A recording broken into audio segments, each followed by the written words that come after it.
भागवत साहित्य श्रृंखला में 10वें स्कंद के 43वें और 44वें अध्याय पर चर्चा है। शीर्षक है कुवलयापीड़ का वध और कंस का वध। तो इस 43वें अध्याय के दूसरे श्लोक को हम लोग पढ़ेंगे। कृपया आप दोहराइए। रंगद्वारं समासाद्य तस्मिन्नागम् अवस्थितम् अपश्यत् कुवलयापीडम् कृष्णो अम्बश्प्रचोदितम्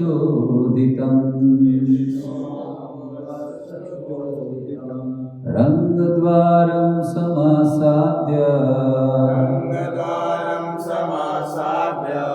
तस्मिन्नागम् अवस्थितम् अपश्यत् कुवलयापीडम् कृष्णो अम्बप्रचोदितम् कृष्णो वष्टः प्रचोदितम् रंगद्वारं समासाद्य तस्मिन्नागम् अवस्थितम् अपश्यत् कुवलयापीडम् कृष्णो वष्टः प्रचोदितम् रंगद्वारं समासाद्य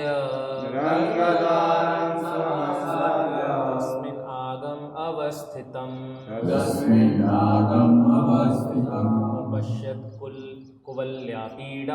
अपश्यत् कुवलयापीडम् कृष्णो अम्बष्ट प्रचोदितम् रंगद्वारं समासाद्य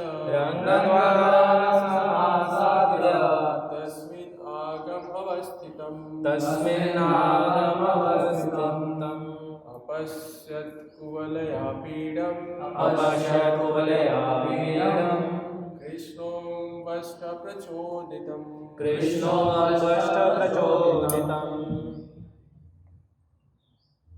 रंग अखाड़े के द्वार पर समासाद्य पहुंचकर तस्मिन उस स्थान पर नागम हाथी को अवस्थितम खड़ा अपश्यत देखा कुवलयापीढ़म कुवलयापीढ़ नामक कृष्ण ने अम्बष्ठ महावत द्वारा प्रचोदितम प्रेरित।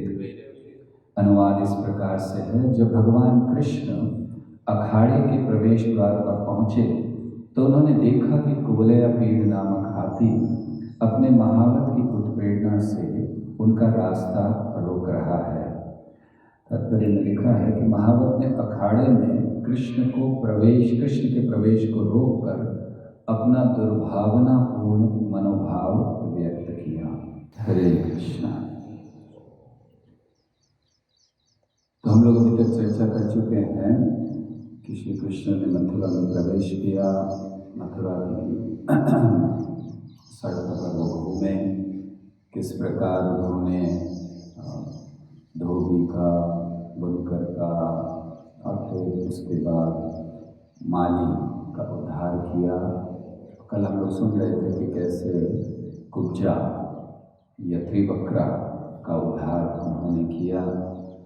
और उसके बाद फिर अब जब तैयारी हो गई, कल धनुष भी हमने सुना कि उन्होंने तोड़ दिया।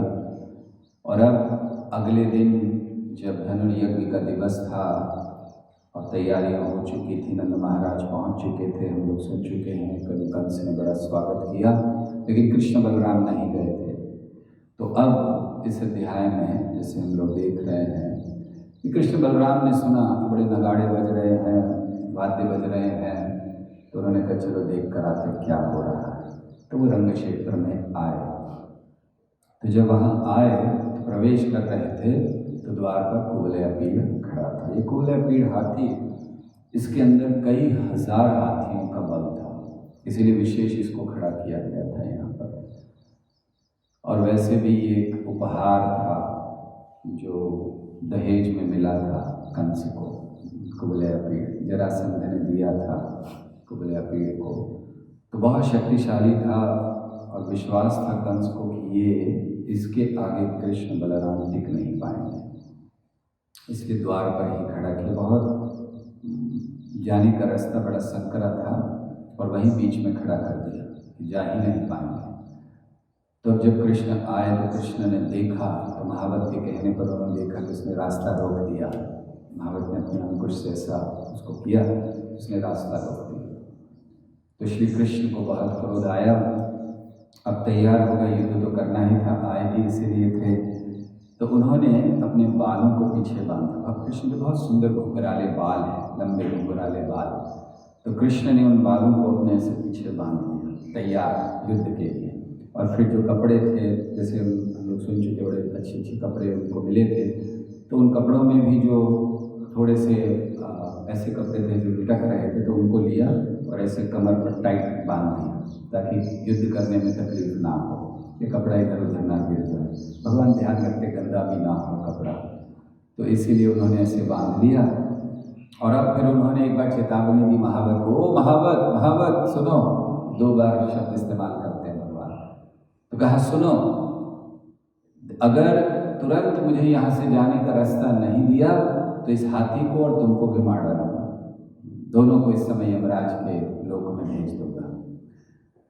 तो महावत ने जब ये सुना तो क्रोध में आ गया और उसने फिर अंकुश जोर से मारा हाथी को। तो हाथी फिर भागा कृष्ण की ओर, कृष्ण को मारने के लिए आया।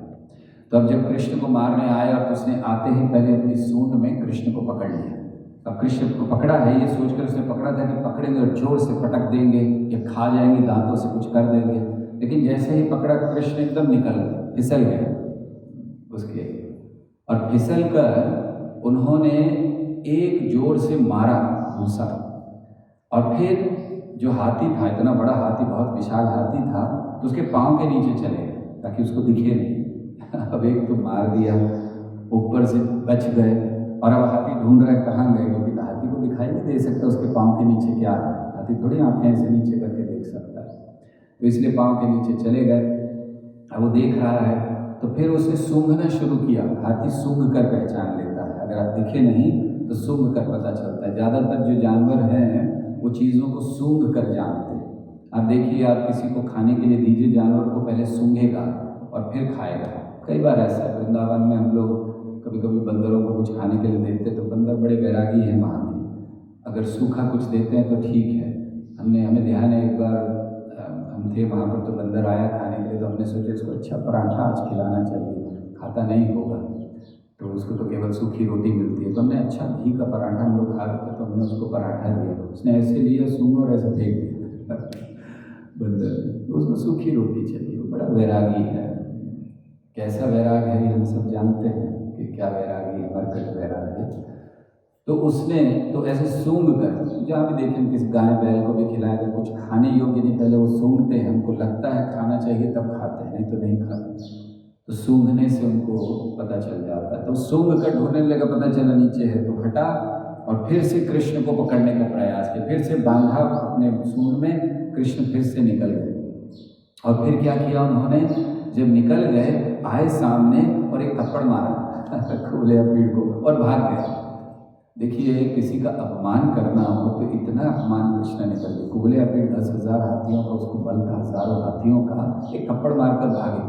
अब कुवलयापीड़ भी भाग रहा, उनके पीछे पकड़ने के लिए भाग रहा। अब वो कहाँ पकड़े, इतना बड़ा हाथी भागेगा तो कहाँ पकड़ पाएगा। तो कृष्ण भाग रहे, बस ऐसा था कि छू रहा था, बारंबार छू रहा था कुवलयापीड़, लेकिन फिर भाग रहे थे। और फिर कृष्ण ने ऐसा किया कि एक बार जोर से पीछे गए और उसकी पूंछ पकड़ी और पूंछ पकड़कर खींचने लगे, उसको गिरा दिया और खींच रहे। तो पूंछ पकड़कर खींच रहे, घसीटते हुए ले गए काफ़ी दूर तक। तो ऐसे वर्णन है कि जब घसीट रहे, जब इतना बड़ा था तो वो इधर उधर हो रहा था, कभी इस तरफ कभी इस तरफ। तो कृष्ण को कूदना पड़ रहा था, कभी इस तरफ जाते थे कभी इस तरफ जाते थे, पकड़ कर उसको खींच रहे थे। फिर वो उठ गया और फिर भागा। तब थोड़ा खेल करना चाहते थे तो भागते भागते कृष्ण गिर गए। अब पड़े हुए हैं, भोला पीठ ने देखा उसके जो दो दांत होते हैं हाथी के, तो उसने वो ऐसे कृष्ण की ओर करके पॉइंट करके भागा कि अब मैं मार दूंगा इनको। और तेजी से उसने आकर वो जहाँ कृष्ण गिरे हुए थे वहाँ पर अपने दांत ऐसे लगाए, लेकिन जैसे ही लगाए कृष्ण तो हट गए, जो दांत थे वो धरती में घुस गए। फिर गुस्सा आया, तो ऐसे कृष्ण कई बार थोड़ा समय खेल करते रहे। फिर जब कृष्ण ने सोचा कि अब बहुत हो गया, तो कृष्ण ने सूंड से पकड़ा, ऐसे घुमाया और ऐसे पटक दिया उसको नीचे, तो गिर पड़ा। उसके बाद कृष्ण कूद कर उसके ऊपर चढ़ गए और फिर उसी का दांत तोड़ा और उसी से उसको मार डाला, उसके ही दांत से पूरा मार दिया, खून निकलने लगा। और फिर महावत को भी मार दिया, तुमने भी गलती की थी, उसको भी नहीं छोड़ा, महावत को भी मार दिया। तो ऐसे कुवलयापीड़ को श्री कृष्ण ने मार दिया। दरअसल ये जो कुवलयापीड़ था पूर्व जन्म में एक दैत्य था, इसका नाम था मंदगति, और बहुत शक्तिशाली था, बड़ी शक्ति थी। तो एक समय ये मंदिर जा रहा था, रंग क्षेत्र, बहुत अच्छा प्रसिद्ध धार्मिक क्षेत्र है, तो वहाँ पर चल रहा था। तो बहुत भीड़ थी, लोग दर्शन के लिए जा रहे थे, तो हर एक को धक्का मारता हुआ चल रहा था। शक्ति है मेरे अंदर, कहे ऐसे कोई रूप से, तो हर एक को धक्का मारते हुए दबाते हुए चल रहा है। तो ऐसे धक्का मारते दबाते में एक साधु थे जिनका नाम था त्रिता, तो उनको धक्का लग गया और धक्का ही नहीं लगा, ये उनके ऊपर चल गया। तो साधु को बड़ा क्रोध आया, तो उसने से कहा कि किस तरह तुम एक हाथी की तरह सबको ऐसे दबाते हुए ऐसे बाहर करते हुए जा रहे हो, ये इतना पवित्र स्थान है, यहाँ तुम्हें ऐसा नहीं करना चाहिए, इसीलिए श्राप दे दिया कि तुम ऐसे चल रहे हो, चलो हाथी बन जाओ। तो जब वो हाथी बन गया, अब उसको पता था कि त्रिता जो है बहुत शक्तिशाली साधु है, तो तुरंत क्षमा याचना कर ली उसने कहा कि मुझसे बहुत बड़ा अपराध हो गया, आप जैसे साधु के प्रति ऐसा नहीं करना चाहिए था, आपके अंदर तो श्राप देने की शक्ति है और साथ साथ आशीर्वाद देने की भी शक्ति है। थोड़ा प्रसन्न किया उनको, तो फिर वो प्रसन्न हो गए। उन्होंने कहा ठीक है, आगे चलकर, अभी तो तुम हाथी ही रहोगे, आगे चलकर जब श्री कृष्ण आएंगे तो मथुरा में तुम्हारा उद्धार करेंगे। तो विंध्याचल पर्वत में ये एक हाथी बनकर, कुवलयापीड़ बनकर वहाँ पर आया। हजारों हाथियों का बल था। जरासंध ने इसको बहुत से हाथियों के द्वारा बड़ी मुश्किल से पकड़ा और फिर अपने पास रखा। और जब विवाह हुआ जरासंध की पुत्रियों का कंस से, तो कंस को उन्होंने दहेज में हाथी उपहार दिया, ये कुवलयापीड़। तो ऐसे कंस के पास ही आए थे। तो फिर इसका वध कर दिया कुवलयापीड़ का।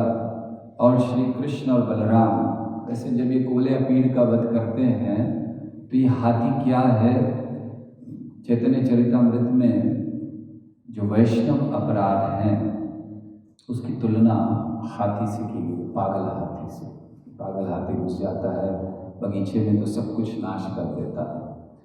तो यहाँ श्री कृष्ण ये समझा रहे हैं कि जिस तरह व्यक्ति भक्ति में अगर आगे बढ़ना चाहता है, लेकिन ये हाथी उसका रास्ता रोक रहा है, कृष्ण का रास्ता हाथी रोक देता है।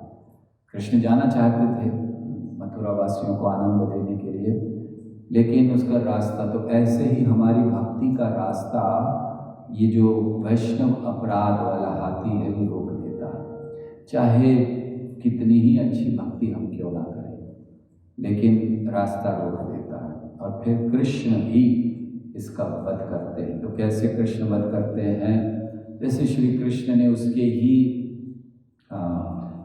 हम दांत को निकाल कर उसे मार दिया, इसी तरह अगर हमसे वैष्णव अपराध होता है तो हमें बड़ी तीव्रता से कृष्ण से प्रार्थना करनी चाहिए, उन्हीं वैष्णव से हमें क्षमा याचना करनी चाहिए। क्षमा मांगने में हमें कोई शर्म नहीं होनी चाहिए। कभी कभी हमारा अहंकार हमें क्षमा नहीं मांगने देता, हम अपराध कर देते हैं लेकिन सोचते हैं मैं क्यों जाऊँ, मैं तो अधिकारी हूँ, मुझे नहीं जाना चाहिए, ये मेरे अधीन है, इसको आना चाहिए। या फिर जो अपराध किसी और से होता है वो सोचते हैं मैंने अपराध नहीं किया, मैं क्यों जाऊँ, क्षमा याचना नहीं करते हैं लोग। ये बहुत महत्वपूर्ण है, हमारे हृदय में आता है, हमें पता होता है हमने अपराध कर दिया, तब भी सामने जाने में कभी कभी शर्म आती है, कभी कभी अहंकार आड़े आता है, कभी कभी मान सम्मान की भावना आ जाती है। तो इसलिए क्षमा याचना हमें कर लेनी चाहिए वैष्णवों से, क्योंकि ये हाथी नहीं तो रास्ता रोक देगा, आगे नहीं बढ़ने देगा भक्ति में। तो ऐसे कुवलया पीड़ को भगवान ने मार दिया। और फिर अब भगवान कृष्ण और बलराम दोनों अंदर प्रवेश कर रहे हैं। कैसे प्रवेश किया, एक दांत तो तोड़ा था हाथी का, हाथी के दांत देखे आप, बड़े लंबे होते हैं, एक दांत तो तोड़ दिया था, उससे मारा था, तो जब मार दिया तो दूसरा भी तोड़ लिया, और एक बलराम जी को दिया, एक खुद लिया, चलो अब ऐसे जाएंगे। तो दोनों ने ऐसे कंधे पर रख लिया, एक कृष्ण ने और एक बलराम जी ने। खून लगा हुआ है, कृष्ण के ऊपर भी खून की छींटे हैं, अभी भी मारा है उसको, और ऐसे प्रवेश कर रहे हैं दोनों कृष्ण और बलराम। तो आप सोचिए क्या दृश्य होगा हाथी के दांत को। किस लिए हाथी के दांत को, कंस को बताने के लिए, ये लो तुम्हारा हाथी तुमने भेजा था मुझे मारने के लिए, ये देखो हम लोग उसको ऐसे कंधे पर डालकर लेकर आ रहे हैं। तो दोनों ने प्रवेश किया, और जब श्री कृष्ण ने प्रवेश किया, बलराम जी ने प्रवेश किया, तो वहाँ बहुत उपस्थित अलग अलग लोगों ने उनको अलग अलग तरह से अलग अलग रसों में देखा। कृष्ण अपने भक्तों के साथ बहुत से रसों में आदान प्रदान करते हैं। रूप गोस्वामी भक्ति रसामृत सिंधु में समझाते हैं, 12 रसों का उन्होंने वर्णन किया, जिनमें 5 प्रमुख रस हैं, 7 गौण रस हैं। तो कृष्ण इनके अलावा भी कई रसों में आनंद लेते हैं, लेकिन ये प्रमुख रस है प्रायः इनमें। अंतर क्या है इनमें प्रमुख और गौण रसों में? श्री कृष्ण का संबंध किसी भी जीव के साथ केवल 5 प्रमुख रसों में हो सकता है। अन्य जो गौण रस हैं वो आते और जाते हैं, वो स्थायी रस नहीं है। ये 5 स्थायी रस हैं। जैसे उदाहरण के लिए, जब भीष्म देव के साथ श्री कृष्ण युद्ध करते हैं, ये जब युद्ध करते हैं भीष्म देव के साथ, वीर रस का आस्वादन ले रहे हैं, लेकिन भीष्म देव वीर रस के भक्त नहीं, वो दास्य भाव के भक्त है। तो उनका स्थायी रस, स्थायी भाव दास्य है, लेकिन ये ऐसा वीर रस, रौद्र रस, विभत्स रस, अद्भुत रस, भयानक रस, ये आते जाते रहते हैं। तो इसीलिए उनको गौण माना गया। 5 प्रमुख रस हैं जो स्थायी हैं, जो इसमें जीव के साथ संबंध हो सकता है। वीर रस में भगवान का संबंध नहीं होता है, भयानक रस में संबंध नहीं होता, ये केवल आने जाने वाले, ये आनंद लीला का आनंद बढ़ाने के लिए। तो वहाँ उपस्थित जितने भी लोग थे उन्होंने अलग अलग रूपों में देखा। जैसे जब कृष्ण ने प्रवेश किया वहाँ पर उस स्थान पर, तो जो युद्ध करने वाले थे, मल्ल वहाँ पर जो उपस्थित थे, चाणूर इत्यादि, उन्होंने उन कृष्ण को देखकर उनको रौद्र रस का अनुभव हुआ, क्योंकि कृष्ण को उन्होंने तेज बिजली की समान देखा था, उनको मारने आ रहे हैं, तो उनको वो रौद्र रस दिखा, कृष्ण का रौद्र रूप, कृष्ण आ रहे हैं, हाथ में पकड़ा हुआ है, बस मार देंगे। ये जो वहाँ के मल्ले थे, मल्ल युद्ध करने वाले, जो वहाँ पर नर थे, उनको कृष्ण नरश्रेष्ठ दिखाई दिए कि ये तो पुरुषों में श्रेष्ठ व्यक्ति, इसको विस्मय रस कहते। बड़ा आश्चर्य हुआ उनको कि कैसे हैं ये बड़े अद्भुत व्यक्ति हैं। और वहाँ पर उपस्थित जो स्त्रियां थीं, उन्होंने कृष्ण को कामदेव के रूप में देखा, माधुर्य रस का आस्वादन किया। जो वहाँ पर अन्य गोपगण थे, उन्होंने अपने मित्र, अपने संबंधी के रूप में देखा, साख्य रस का अनुभव किया। नंद महाराज इत्यादि ने उन्हें अपने पुत्र के रूप में देखा, वात्सल्य रस का अनुभव किया। तो ऐसे अनेक जितने भी वहाँ पर लोग थे, उन्होंने अलग अलग रसों का आस्वादन किया। और कंस ने भी एक रस का आस्वादन किया। कंस ने जब इनको प्रवेश करते देखा तो उसको अपनी मृत्यु आती दिखाई दी। भयानक रस था कंस के लिए। तो कंस ने भी अपनी मृत्यु को आते देखा, आ गए दो, क्योंकि उसने तो सोचा था अंदर आएंगे ही नहीं, मुझे समाचार आएगा कि अरे अरे हाथी ने, तो मैं एक अनाउंसमेंट कर दूंगा कि बड़े दुख की बात है कि एक पागल हाथी ने 2 बच्चों को मार दिया है, नंद महाराज क्षमा कीजिएगा। उसने सोचा, तैयार था, उसकी स्पीच रेडी थी, लेकिन उसने देखा है तो दोनों अंदर आ गए और वो भी आए हैं इसीलिए दिखाने के लिए कि हम मार कर आए हैं, तो उसको मृत्यु की तरह। तो ऐसे इस जगत में हम लोग जब तक 5 रसों में कृष्ण के साथ संबंध नहीं स्थापित करते तब तक अन्य रसों का अनुभव करते रहते, विभत्स रस का, रौद्र रस का, हास्य रस का, भयानक रस का, ये सारे रसों का हम लोग आस्वादन करते रहते हैं। लेकिन कैसे? कृष्ण से मिलन। जीवन की सफलता ये है कि इन रसों को कृष्ण के साथ आदान प्रदान किया जाए। कृष्ण को रसिक शेखर कहते हैं। रसिक शेखर का अर्थ होता है वो श्री कृष्ण जो अपने भक्तों के हृदय के रस का आस्वादन करने में आनंद लेते हैं। उन्हें रसराज भी कहते हैं। श्री कृष्ण रसराज हैं, अर्थात सारे रसों के स्रोत हैं। तो ऐसे ये रसराज कृष्ण, ये रसिक शेखर कृष्ण अपने भक्तों के साथ रसों के आदान प्रदान में आनंद लेते हैं। तो अब जब इन्होंने देख लिया, सबने ऐसे अलग अलग तरह से देखा, और जितने भी मथुरावासी थे अब कृष्ण को कैसे देख रहे थे, मानो वो आँखों से कृष्ण की सुंदरता को पी रहे हैं, अपनी नाक से उनकी सुंदर सुगंध का अनुभव कर रहे हैं। कृष्ण अलग अलग इंद्रियों के द्वारा अनुभव किए जा सकते हैं। तो ये लोग सब इंद्रियों से कर रहे थे, मन ही मन कृष्ण को आलिंगन भी कर रहे थे।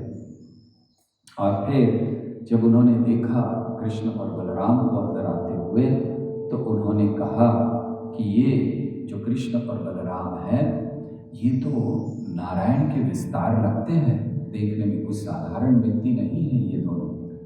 और फिर दोनों को देख रहे थे, तो देखते देखते उन्होंने पॉइंट किया कि ये जो है ना, ये कृष्ण की ओर पॉइंट किया, ये दरअसल देवकी का पुत्र है, देवकी और वसुदेव का। इसको छुपा दिया गया था, नंद महाराज के अब तक छुप कर रह रहा था ये, और इसने बहुत बड़े बड़े कार्य किए हैं। पूतना का वध किया, शक्तासुर का वध किया, तृणावर्त का वध किया, फिर इसने और भी कई असुरों का वध किया, फिर वो 2 बड़े बड़े वृक्ष थे उनका उद्धार कर दिया।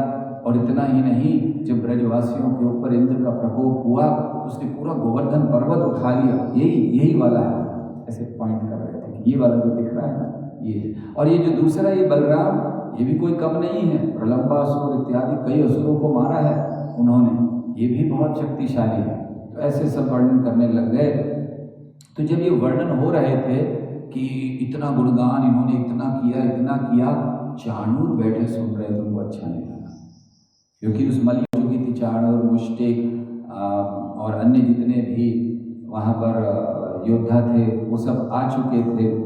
तो उसको अच्छा नहीं लगा कि किस तरह इतना गुणगान हो रहा। तो वो कृष्ण के पास आए।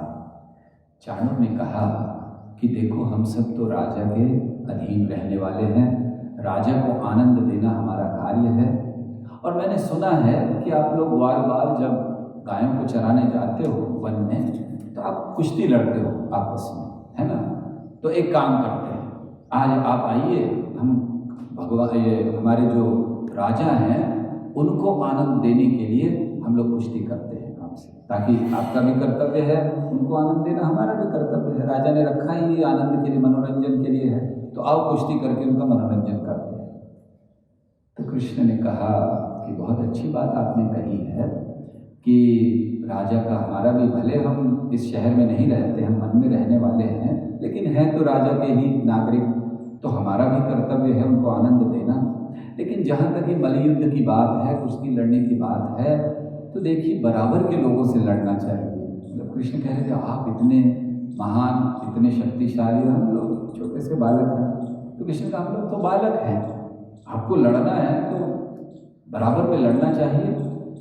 तो चाणूर ने कहा, बालक नहीं हो तुम लोग, साधारण दोनों। अभी अगर साधारण बालक होते तो हंसी हंसी में, खेल खेल में हाथी को नहीं मार देते, इतने शक्तिशाली हाथी को। तो इसीलिए युद्ध करो।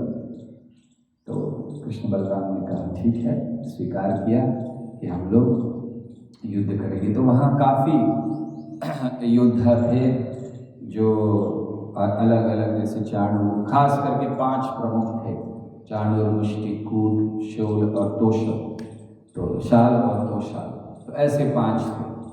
ये 5 का भी इतिहास है, ये 5 भाई थे पूर्व जन्म में। तो चाणूर ने कहा कि आप मुझसे करो और मुष्टिक से ये बलराम करेंगे। कृष्ण ने कहा ठीक है, तुम्हें जिसके हाथ मारना है, कहा तो नहीं, लेकिन कृष्ण ने यही सोचा कि तुम्हारी इच्छा, चुन लो किसके हाथ मारना है।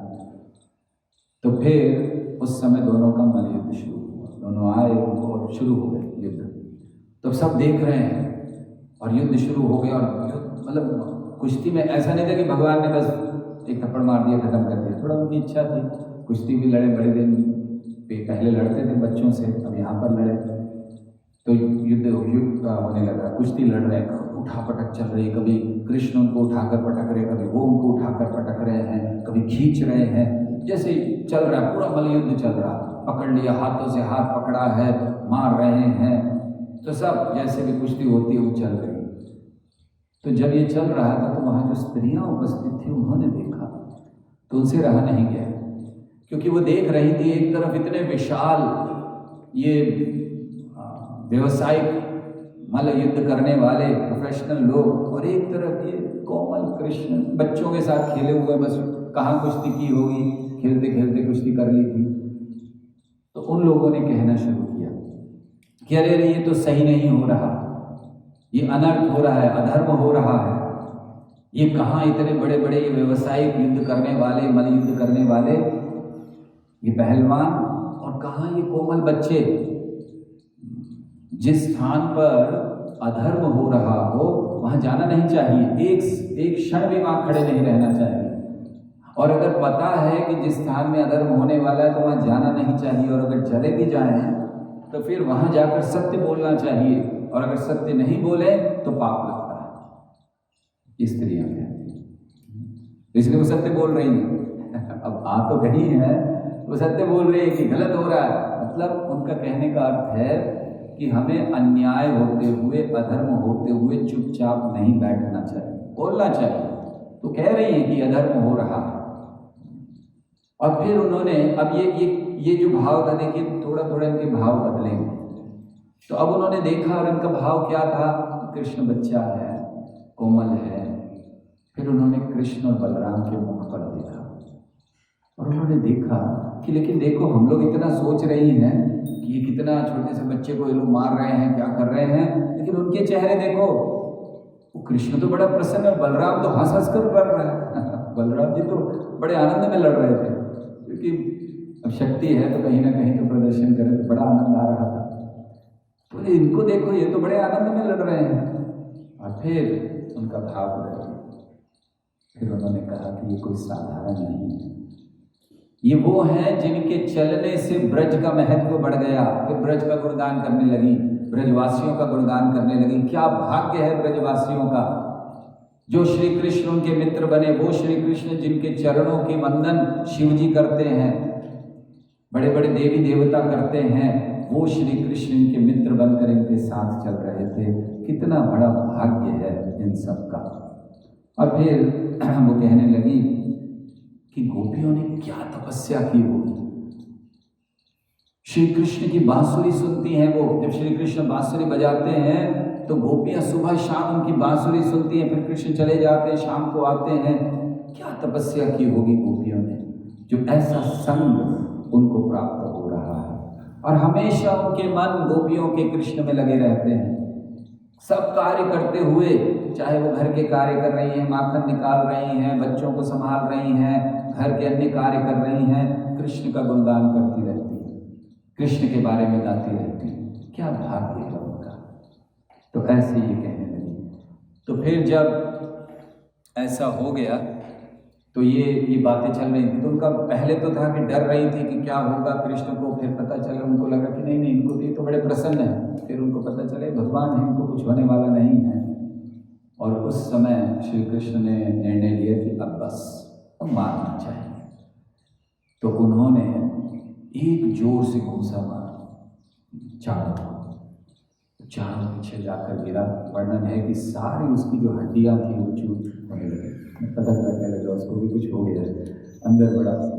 फिर वे पूरी शक्ति लगाकर पूरा भाग कर आया कृष्ण को मारने के लिए। और फिर जब ऐसे आया तो कृष्ण ने उसको दोनों हाथों से पकड़ा और ऐसे घुमाया, जोर से घुमाया और पटक दिया नीचे। तो उस तरह से चाणूर मर गया।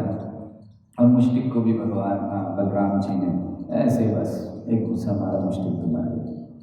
तो चाणूर और मुष्टिक को जब मारा तो जो अन्य वहाँ पर उपस्थित थे, जैसे कूट था, शाल था, तो शाल था, तो वो भी आया। तो कूट आया तो बलराम जी ने उसको मार दिया। शाल आया तो भगवान ने अपने पाँव से उसके सर पर मारा, वो दो भाग में बट गया। क्या हुआ होगा सोचिए, मार भी रहे तो इतनी बुरी तरह मार रहे। फिर तोशाल आया, कृष्ण ने उसको भी ऐसे ही मार दिया। वर्णन भागवत में दो भाग आधा कर दिया उसको।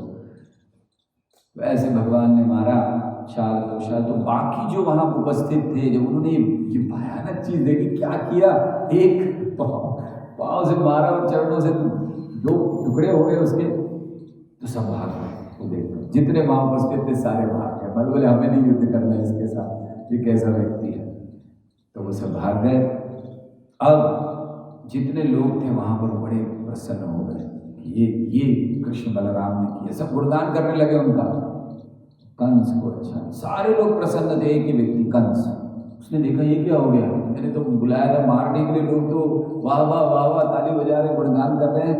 खड़ा हो गया, आदेश दिया उसने, इन दोनों को बाहर निकालो तुरंत, इनको मथुरा के बाहर फेंक कर आओ, और नंद महाराज की सारी संपत्ति ले लो, बंदी बनाओ नंद महाराज को, और वसुदेव को मार डालो, मेरे पिता उग्रसेन को मार डालो।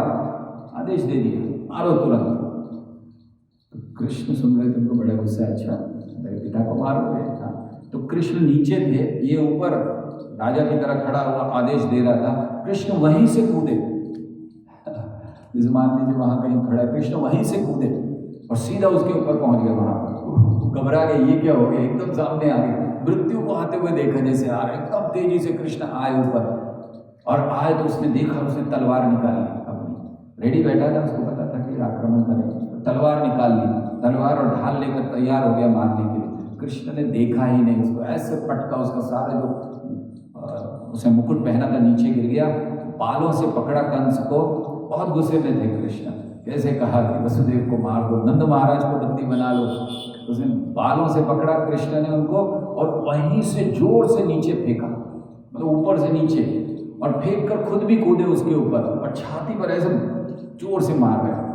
दरअसल आचार्य वर्णन करते कि जब उसको फेंका था वो तभी मर गया, फिर भी वो गुस्से में मार रहे, धाड़ धाड़ धाड़ उसकी छाती पर। और फिर ये दिखाने के लिए कि मर गया, लोगों ने सोचा शायद इतना गिरा है तो बेहोश हो गया होगा ऊपर से, ये दिखाने के लिए कि मर गया, उसके पाँव पकड़ा और ऐसे खींच रहे हैं उसको, पूरे उसको घसीटते हुए ले जा रहे हैं उसको, कंस को दिखाने के लिए कि देखो मर गया। तो आप सबको लगा हाँ, सब पूरा हाहाकार मच गया, अरे कंस मर गया, कंस मर गया। तो भगवान ने उसको मार दिया। तो जब कंस को मारा, अब कंस मर गया तो उसके 8 भाई थे। तो ये जो पहले हम वर्णन कर रहे थे चाणूर और मुष्टिक का, तो चाणूर, मुष्टिक, कूट, शाल और तोशाल, ये पूर्व जन्म में ये 5 भाई थे। दरअसल ये एक साधु के पुत्र थे, ब्राह्मण थे, बहुत आगे बढ़े हुए साधु थे, तो उनके पुत्र थे 5।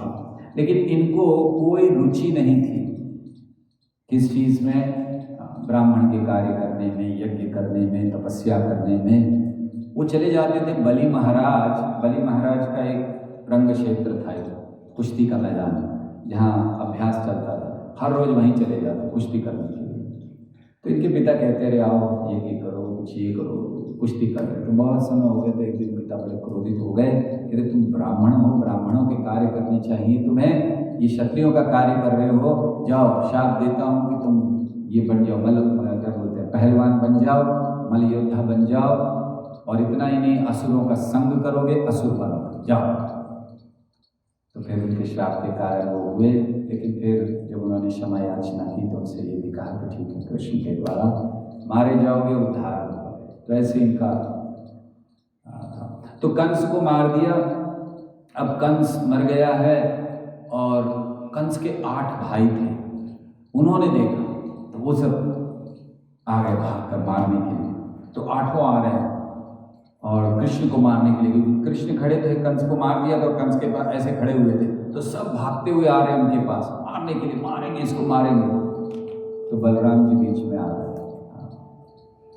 यहाँ का कहाँ किया बड़ा वाला जो तवा है उसका एक पर्टिकुलर पॉइंट पे वॉश करते कितनी देर चलेगी वो अगर सेट जब तक तो जब कृष्ण की ओर भागने लगे ये 8, तो बलराम जी ने रोक दिया। बलराम जी ने अपनी गदा निकाली और एक एक करके आ रहे थे, ये लोग 8 भाग कर आ रहे थे ना। तो बलराम जी ने कहा तुम मरो तुम मरो तुम मरो तुम मरो, 8 को मार दिया आराम से। बलराम जी ने अकेले पहुंचने ही नहीं दिया कृष्ण के पास, तो 8 को उन्होंने खत्म कर दिया। दरअसल ये 8 भाई भी, इनका वर्णन है कि पूर्व काल में, अपने पूर्व जन्म में एक यक्ष थे, देव यक्ष, तो उनके पुत्र थे 8 और एक समय मदद किया करते थे पूजा इत्यादि में। तो जब देव यक्ष शिव जी की पूजा कर रहे थे और शिव जी को कई फूल अर्पण किया करते थे कमल के, तो उन्होंने पुत्रों से कहा जाकर कमल के पुष्प ले आओ। तो वो गए, कमल के पुष्प ला रहे थे। लाते लाते उन्होंने शिव जी को चढ़ाने से पहले उसको सूंघ लिया कि नहीं थोड़ा सूंघ लेते हैं। तो इस सूंघने के कारण उनको अपराध लग गया, क्योंकि भगवान को जो भी चीज़ अर्पण की जाती है उसको सूंघना नहीं चाहिए, देखना नहीं चाहिए, उसको दूषित नहीं करना चाहिए अपनी भौतिक दूषित इंद्रियों से। तो इसीलिए जब भगवान का भोग भी जाता है तो केवल पुजारी देखते हैं, उसको ढक कर ले जाया जाता है जब तक भगवान ले ना ले। जब भगवान स्वीकार कर ले तो प्रसाद के रूप में सब उसको ले सकते हैं, लेकिन जब तक नहीं तब तक ना तो कोई पुष्प सूंघ कर भगवान को चढ़ाना चाहिए, ना ही कोई चीज़ को चख कर भगवान को चढ़ाना चाहिए। हम लोग कहें हम शबरी हैं तो बेर चख कर भगवान को देंगे। वैसे आपको बताएं कि ये वर्णन है नहीं कि शबरी ने बेर चखे। रामायण पढ़ेंगे तो रामायण में ये वर्णन नहीं है कि शबरी खा खा कर दे रही थी, ये तो बस प्रसिद्ध हो गया। तो हमें भगवान को ऐसे अर्पण नहीं करना चाहिए। तो उन्होंने सूंघ लिए फूल और फिर उनको भगवान को अर्पण किए, शिव जी के लिए पूजा में किए, तो उस अपराध के कारण फिर उनको असुर बनना पड़ा। तो ऐसे ये 8 भाई थे और उनको भी बलराम जी ने मार दिया। तो जब कंस को मारा श्री कृष्ण ने, तो वर्णन है कि कंस को सारूप्य मुक्ति प्राप्त हुई। सारूप्य मुक्ति मतलब भगवान के समान ही रूप प्राप्त हुआ आध्यात्मिक जगत में। भगवान इतने दयालु हैं, कंस जैसे व्यक्ति को भी सारूप्य मुक्ति प्रदान कर देते हैं। क्यों? आचार्यगण समझाते हैं क्योंकि बहुत दिनों से कंस कृष्ण भावना भावित हो चुका था, केवल कृष्ण के बारे में सोचता था। तो क्योंकि कृष्ण का स्मरण, कृष्ण के रूप का स्मरण सतत उसे होता था, भगवान ने उसको सारूप्य मुक्ति प्रदान कर दी। तो ऐसे श्री कृष्ण ने कंस का वध किया, बलराम जी ने किया। तो जब वध हो गया, अब गिरे पड़े हैं, तो जितनी रानियां थीं वो आई।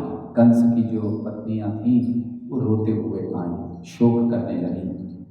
तो वो सब आई और वहाँ पर शोक कर रही। कंस को गिरे हुए देखा है तो शोक करने लगी कि हाय हाय, आप भी नहीं मरे हैं, आपके साथ हम भी मर गए, हमारी संतानें सब मर गए। और देखिए ये जो शहर है मथुरा, इसका सारा सौंदर्य चला गया आपके साथ। लेकिन 2 बातें बहुत अच्छी भी कही उन्होंने ये कहा कि आपने कई प्राणियों को कष्ट दिया, निस्सहाय प्राणियों को कष्ट दिया, इसका फल तो मिलना ही था। और फिर ये कृष्ण की ओर दिखाकर वो कहती हैं कि ये वो हैं जो सभी कारणों के कारण हैं। देखिए उनकी पत्नियों को भी पता था कंस कि कौन है। उन्होंने कहा कृष्ण को दिखाकर कि ये कृष्ण ये सभी कारणों के कारण हैं। और आपने इनसे विरोध किया, तो ये तो होना ही था। तो खैर इस तरह जब वो विलाप कर रही थी, श्री कृष्ण ने उनको सांत्वना दी और फिर श्री कृष्ण ने कंस के अंतिम संस्कार की व्यवस्था भी की। मामा है तो जो भी हो, मार दिया कोई बात नहीं, लेकिन अंतिम संस्कार तो करना है। फिर अंतिम संस्कार की सब व्यवस्था की और फिर बाद में अपने माता पिता से मिलने गए। तो अब उनको जाकर छुड़ाया, अभी तक वो जेल में थे, उनको मुक्त किया और अब तक देवकी वसुदेव सब कुछ सुन चुके थे। ऐसा नहीं था कि उनको समाचार नहीं मिल रहा था कि क्या हो रहा है। वर्णन है कि जब स्त्रियां कह रही थी कि अरे अरे ये गलत हो रहा है, अनर्थ हो रहा है, इतने बड़े बड़े मल्लाहों के सामने, इतने बड़े बड़े मल्ल योद्धाओं के सामने छोटे से बच्चों को, तो वो भी उन्होंने सुना और बड़े दुखी हो गए, अरे क्या होगा मेरे बच्चे का। लेकिन जब ये सुना कि ये तो पूर्ण पुरुषोत्तम भगवान है, तो फिर सब सुन चुके थे। तो अब जब श्री कृष्ण आए तो श्री कृष्ण ने पहले उनको प्रणाम किया, फिर अपने सर को उनके चरणों में रखा। देखिए, चरण छूना ये आदर देने की बात होती है, आदर दिया जाता है। वैसे कभी कभी भक्त भी एक दूसरे के चरणों को छूते रहते हैं, तो छूना चाहिए कि नहीं भक्तों के चरणों को। यहाँ कृष्ण ने अपना सर रख दिया वसुदेव और देवकी के चरणों में, माता पिता के चरणों में। पहले वैदिक नियम ये था कि जब भी ये सिखाया जाता था बच्चों को कि जब वो उठते थे सोकर तो सबसे पहले जाकर अपने माता पिता के चरण स्पर्श करते थे। लेकिन अब तो अगर ये कहा भी जाए तो बच्चे भी हंसेंगे और माता पिता भी हंसेंगे, ये कहाँ कौन सा चीज़ है। तो चरण स्पर्श ये एक आदर देने की प्रक्रिया है, इसको करना चाहिए।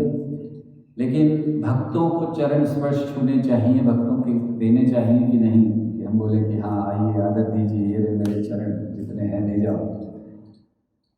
चैतन्य चरितामृत में एक छोटी सी घटना आती है जिसमें प्रभुपाद ने इस बात को लिखा है। ये घटना थी कि एक समय एक महिला एक आई, महाप्रभु थे वहाँ पर, तो महाप्रभु के चरणों को उसने पकड़ लिया और चरणों को ही नहीं पकड़ा, बारंबार उसके धूल को अपने सर पर लगा रही। तो महाप्रभु को बिल्कुल अच्छा नहीं लगा, क्रोधित हो गए महाप्रभु। तो उसके तात्पर्य में श्रील प्रभुपाद लिखते हैं कि महाप्रभु हम सब के लिए एक उदाहरण दे रहे हैं कि हमें कभी भी अपने चरणों को किसी को स्पर्श नहीं करने देना चाहिए। बहुत स्पष्ट लिखा है प्रभुपाद कि कभी भी अपने चरणों को किसी को स्पर्श नहीं करने देना चाहिए। क्यों? प्रभुपाद कहते हैं इससे उसका जो पाप है वो निकल जाता है। सिन इज ट्रांसफर्ड। जस्ट कोई आकर अगर आपके चरणों को छू लेता है तो प्रभुपाद कहते किसी को छूने नहीं देना चाहिए। और आगे प्रभुपाद लिखते हैं कि फिर उन्होंने लिखा फिर क्या हुआ जब महाप्रभु के चरणों को छू लिया और महाप्रभु ने जाके वो भागे और गंगा में जाके स्नान किया। अरे अशुद्ध हो गए, सारे पाप धोने, पाप लग गए, गंगा में जाकर पाप धोने। तो प्रभुपाद कहते हैं जितने भी प्रचारक हैं उनको ध्यान रखना चाहिए कि कभी भी कोई उनके चरणों को हाथ नहीं लगाए, उनके पैरों को हाथ नहीं लगाए। ध्यान रखना चाहिए, छूने नहीं देना चाहिए प्रचारक। आप उससे हमारा उनका जो पाप है वो जाता। और प्रभुपाद ये बात कहते हैं कि कभी कभी बड़े बड़े कार्यक्रमों में, खुद की बात कह रहे थे, कभी कभी बड़े बड़े कार्यक्रमों में लोग आकर हमारे पाँव छूते हैं, इसीलिए हमें बीमारियाँ हो रही। प्रभुपाद उसको लिखे हैं तात्पर्य में चैतन्य चरितामृत कि इसके लिए हमको बीमारियाँ हो रही हैं, तो हम बीमार हो रहे हैं, कष्ट हो रहा है। तो इसलिए प्रभुपाद कहते नहीं, किसी को चरण स्पर्श नहीं करने देना चाहिए। और फिर अंत में प्रभुपाद लिखते हैं कि कोई भी प्रचारकों को ध्यान रखना चाहिए कि जब प्रचार में जाते तो कोई इनके साथ स्पर्श ना करे, लेकिन केवल जो दीक्षित भक्त हैं वे चरण स्पर्श कर सकते हैं। प्रभुपाद ऐसे लिखते हैं। अर्थात क्या है, जैसे गुरु के चरण स्पर्श किए जाते हैं तो गुरु को किसको अनुमति देनी चाहिए? उनके जो शिष्य हैं, दीक्षित शिष्य हैं, वो लोग चरण स्पर्श कर सकते हैं, क्योंकि वैसे भी गुरु ने उनके सारे कर्म तो ले ही लिए अपने ऊपर, तो फिर चरण स्पर्श करने लगे। लेकिन अन्य किसी को अनुमति नहीं होनी चाहिए। तो खैर श्री कृष्ण ने जाकर प्रणाम किया, अपने सर को रखा। क्या करना चाहिए था देवकी और वसुदेव को? अब वो इतने समय बाद, कितने साल हो गए, 10-12 साल हो गए कृष्ण को गए हुए, अब इतने वर्ष बाद वो कृष्ण को देख रहे हैं, वसुदेव और देवकी पहली बार, तो क्या करना चाहिए था? गले लगाना चाहिए था, माथा छूना चाहिए था? उन्होंने कुछ ऐसा नहीं किया। उन्होंने हाथ जोड़े और चुपचाप खड़े हो गए, कुछ नहीं किया, आलिंगन नहीं किया, माथा नहीं छूमा, बच्चे से प्रेम नहीं किया। तो क्या आश्चर्य की बात, उन्होंने प्रणाम किया, आशीर्वाद भी नहीं दिया, वो चुपचाप बस हाथ जोड़कर साथ में खड़े हो गए चुपचाप। क्यों? क्योंकि इस समय देवकी और वसुदेव ऐश्वर्य भाव में थे, उनको भगवान देख रहे थे। वो ये नहीं देख रहे थे कि मेरे बच्चे हैं, तो उनके तो भगवान है, इसलिए हाथ जोड़कर खड़े हो गए। अरे क्या करूँ, उनको समझ नहीं आ रहा, गले लगाए, नहीं, ये तो भगवान है, कैसे गले लगाए, माथा चूमे, अरे नहीं कैसे चूम सकते हैं, तो इतना ये लोग भगवान है। तो क्योंकि वो ऐश्वर्य भाव में थे और उन्हें लगा कि ये भगवान है, उन्होंने बिल्कुल ऐसी कोई प्रतिक्रिया नहीं की, बस चुपचाप खड़े हो गए। तो ये जो 44वां अध्याय है यहाँ पर समाप्त होता है कि जहाँ बस कृष्ण अपने माता पिता से मिले, कृष्ण और बलराम, और उनके माता पिता हाथ जोड़कर खड़े हो गए, बस।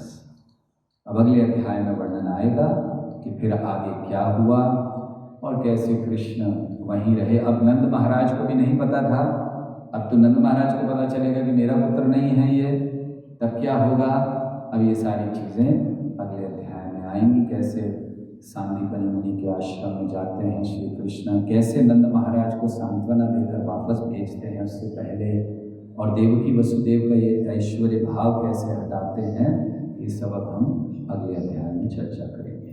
हरे कृष्णा कृष्णा कृष्णा हरे हरे, हरे राम राम राम हरे हरे। हरे कृष्णा। कोई प्रश्न है किसी का? हाँ जी। प्रभु, जैसे कंस जो थे वो हमेशा ही कृष्ण का स्मरण करते थे, लेकिन क्या कंस को कभी किसी ने कृष्ण का रूप बताया था, या केवल वो कृष्ण नाम का ही सोचते रहते थे? क्योंकि जो भी राक्षस वो भेजते थे वो तो वहीं पे मार देते थे। हाँ, प्रश्न ये कि कंस भगवान का स्मरण करते थे, तो क्या रूप किसी ने बताया था? बहुत लोगों ने। जैसे रुक्मिणी देवी ने कभी कृष्ण को देखा नहीं था, लेकिन सुना था उनके बारे में, जिससे उनके रूप के प्रति बहुत आकर्षण उनको हो गया था। या अन्य लोगों ने, मथुरा वासियों ने लीलाएं सारी सुनी हुई थी, अभी जो वर्णन कर रहे थे वो भी, कैसे उन्होंने ये माला गोवर्धन उठाए, सारा तो समाचार आते रहते थे। ऐसा नहीं कि बिल्कुल कोई कम्युनिकेशन नहीं था, तो सुन चुके थे सुंदरता के बारे में, उनकी लीलाओं के बारे में, उनके जो भी कार्य किए हैं वो सब सुन चुके थे, तो इसीलिए उस रूप का वो स्मरण कर रहे थे। ठीक है, और कोई प्रश्न? हाँ जी।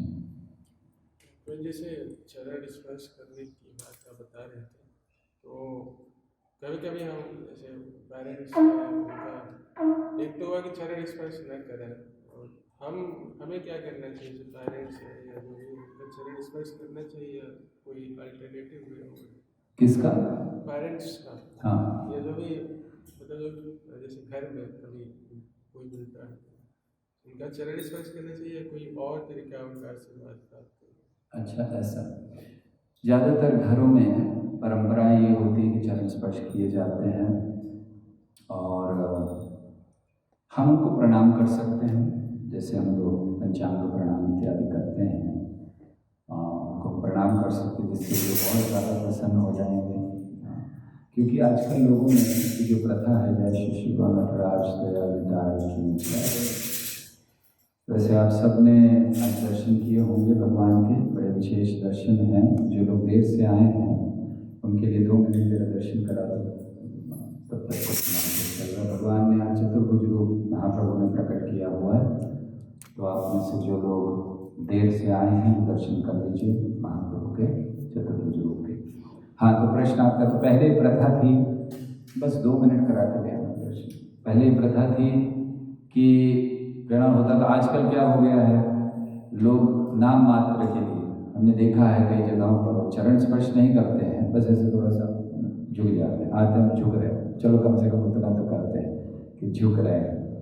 तो इस तरह से अगर प्रथा है तो हमें आदर दे देना चाहिए, लेकिन हमारे लिए अच्छा है कि हम जाकर दूर से प्रणाम करते हैं, तो वो भी उन लोगों को बड़ा अच्छा लगेगा कि मेरा लड़का कितना संस्कारी हो गया है, कैसे झुककर मुझे प्रणाम कर रहा है।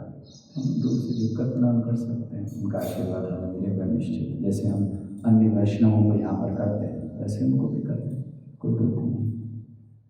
ठीक है, हाँ जी। तो एक इंस्टेंस में शीला प्रभुपाद का किसी ने पैर छुआ, शीला प्रभुपाद ने तुरंत उसके सर पे हाथ रख दिया, तो दूसरे शिष्यों ने बोला कि प्रभुपाद ये तो आपके शिष्य भी नहीं, इसने पैर छुआ। फिर उन्होंने बोला that's why what he gave me I gave him back. तो वो एक नियम है कि अगर कोई हमारे चरण स्पर्श करता है तो उसके हाथ पर रखता है कि जो हमारे पास आया उसको वापस चला जाए, वो भी नियम सही है, लेकिन हो सके तो अवॉइड करना चाहिए जितना हो सके। ठीक है, और कोई प्रश्न है कि यहाँ पर? हाँ जी। तो ये जैसे शांत रस जो है उसको कैसे समझे, मतलब कैसे भक्त जो होते हैं शांत रस में रस आस्वादन करते हैं? ओके, शांत रस में कैसे आस्वादन करते हैं? इसी अध्याय में वर्णन है कि कुछ जो हम लोग जब वर्णन कर रहे थे तो उसमें कुछ योगी भी बैठे थे वहाँ पर। तो जो योगियों ने जब कृष्ण को देखा तो उन्होंने परम सत्य के रूप में देखा, उनको शांत रस का भक्त कहा गया।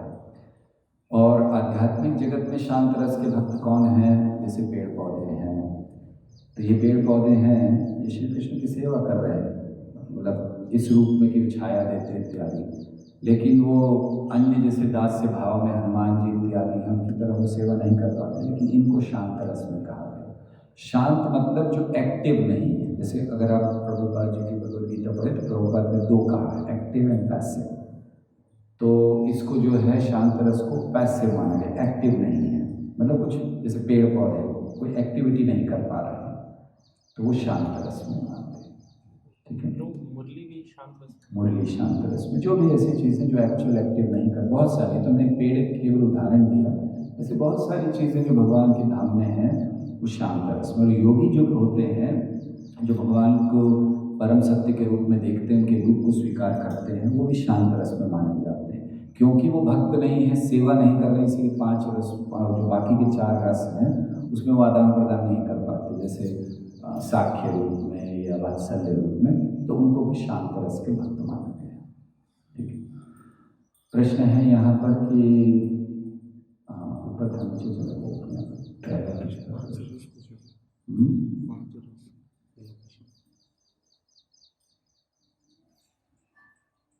मैं यहाँ से कुएं पे हाथी ने जो पूर्व जन्म में साधु के अपराध किया था, वो साधु का नाम क्या था?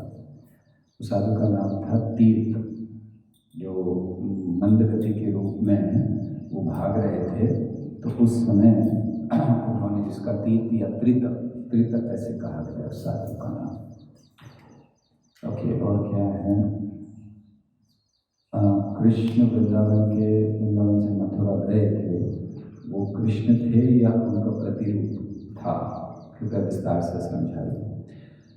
शास्त्रों में कहा गया है कि वृंदावनम परित्यज्य पदम एकम न गच्छति। श्री कृष्ण वृंदावन को छोड़कर एक कदम भी बाहर नहीं ले जाते। तो फिर ये कैसे चले गए वृंदावन छोड़कर?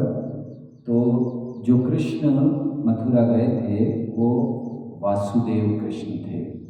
जब श्री कृष्ण आते हैं तो उनके साथ उनके शरीर में सारे अवतार, सारे विस्तार आते हैं, और वे विस्तार अलग अलग, जैसे ब्रज में भी जब श्री कृष्ण असुरों का वध करते हैं तो वो ब्रजेंद्र नंदन कृष्ण वध नहीं करते, वो वासुदेव करते हैं, जो उनके एक विस्तार है। और इसका प्रमाण ये कि जब जा रहे थे तो अक्रूर जी ने श्री कृष्ण बलराम को रथ पे भी देखा और जल में भी देखा, ये दिखलाने के लिए कि जो ब्रजेंद्र नंदन कृष्ण हैं वो तो वहीं रह गए, और जो वासुदेव कृष्ण हैं वो अक्रूर जी के साथ चले गए। तो वो जो गए थे वो वासुदेव थे। ठीक है, अगर हमारा मन उस हरेक वैष्णव के प्रति कृतज्ञता का भाव रखता है जो हमें कृष्ण की ओर ले जाते हैं, तो क्या हमें सिर्फ मन से कृतज्ञता व्यक्त करनी चाहिए या हमें बोलना भी चाहिए? यह हमें वैष्णव प्रणाम मंत्र बोलकर अपना भाव व्यक्त करना चाहिए। मन में तो निश्चित कृतज्ञता होनी चाहिए, लेकिन हाँ, बाहरी दृष्टि से भी हमें कृतज्ञता प्रकट करनी चाहिए। जैसे हम लोग सुबह श्रील प्रभुपाद की पूजा करते हैं, तो श्रील प्रभुपाद के प्रति मन में हमारी बहुत कृतज्ञता है, लेकिन साथ ही साथ उसको हम अपने कार्यों से, अपने एक्शन से, अपने आचरण से भी प्रकट करते हैं। तो अगर किसी के प्रति, अगर किसी वैष्णव के प्रति आपके मन में कृतज्ञता का भाव है, तो निश्चित उन्हें बताना चाहिए। और कैसे कृतज्ञता प्रकट कर सकते हैं? केवल बता के नहीं। ऐसा नहीं है कि हम उस वैष्णव को जाके कहें हम आपके प्रति बहुत कृतज्ञ हैं, बहुत कृतज्ञ हैं, बहुत कृतज्ञ हैं। 3 दिन बाद वो व्यक्ति कहेगा कि आप मुझसे मिलना बंद कर दीजिए, क्योंकि वो वैष्णव, उसको अच्छा नहीं लगेगा ये सुनना। तो कैसे कृतज्ञता प्रकट कर सकते हैं? उनकी सेवा करके, उनके निर्देशों का पालन करके। हम श्रील प्रभुपाद के प्रति कृतज्ञता कैसे प्रकट कर रहे हैं इस समय? उनके जो निर्देश हैं, उनके जो आदेश हैं, उनका पालन करके, उनके ग्रंथों को पढ़कर, उनके प्रचार में आगे बढ़कर, इस तरह हम लोग कर रहे हैं। तो इसलिए हमें ये करना चाहिए। ठीक है? हाँ जी, क्यों अनम्यूट किया आपने? अच्छा, प्रश्न आगे क्या है?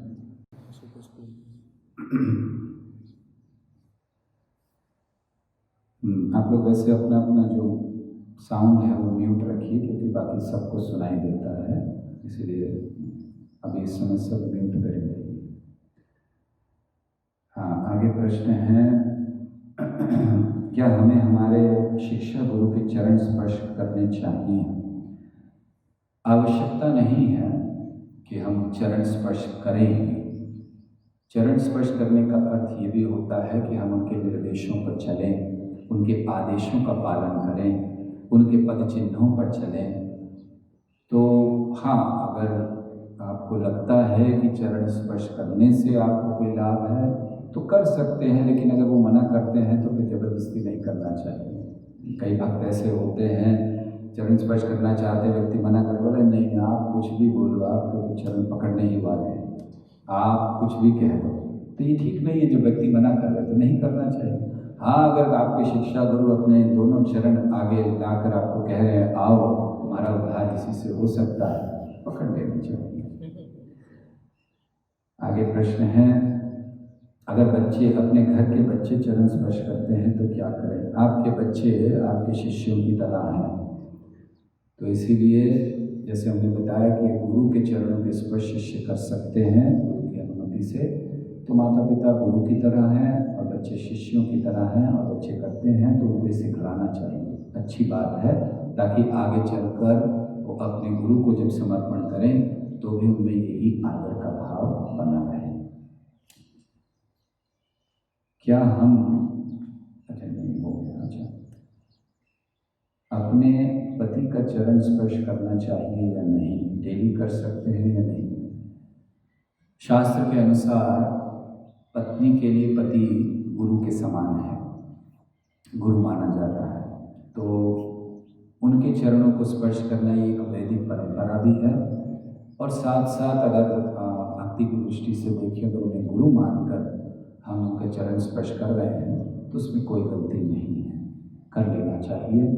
क्योंकि इसके द्वारा, और अगर पति भक्त ना भी हो तो भी कर सकते हैं। क्यों? ताकि हम एक आदर सम्मान दे रहे हैं। हमें हर व्यक्ति को आदर सम्मान देना चाहिए। नलकुबर और मणिग्रीव जब उद्धार हुआ तो उन्होंने बहुत सुंदर प्रार्थना की, वाणी गुणानुकथने श्रवणों कथाया। उसके अंत में वो कहते हैं कि हमारा जो सर है हर एक वस्तु के सामने झुके, क्योंकि उसमें आपका वास है। तो हमें ये जो वैदिक नियम है इनका तो पालन कर लेना चाहिए। तो जहाँ भी जो गुरु के समान है, जैसे बच्चों के लिए माता पिता, पति के, पत्नी के लिए पति इत्यादि, तो उनको हमें गुरुओं का चरण स्पर्श करने में कोई गलती नहीं है। ठीक है? वैसे भी अगर पत्नी स्पर्श कर रही है तो उसके पाप पति को जा रहे हैं, टेंशन क्या है, कर लेना चाहिए। और फिर और क्या है,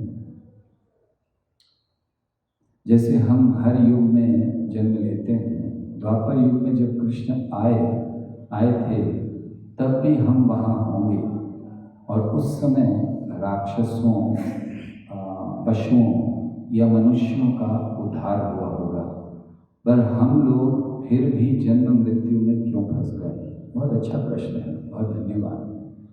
हम लोग उस समय भी रहे होंगे, क्योंकि निश्चित है हम लोग अनादिकाल से यहाँ पर हैं, तो अभी तक यही कैसे हैं? वहाँ तो उस समय तो बहुत लोगों का उद्धार हो गया, जानवरों का, राक्षसों का और मनुष्यों का, फिर हमारी क्या बात है, हम लोग अभी तक क्यों हैं?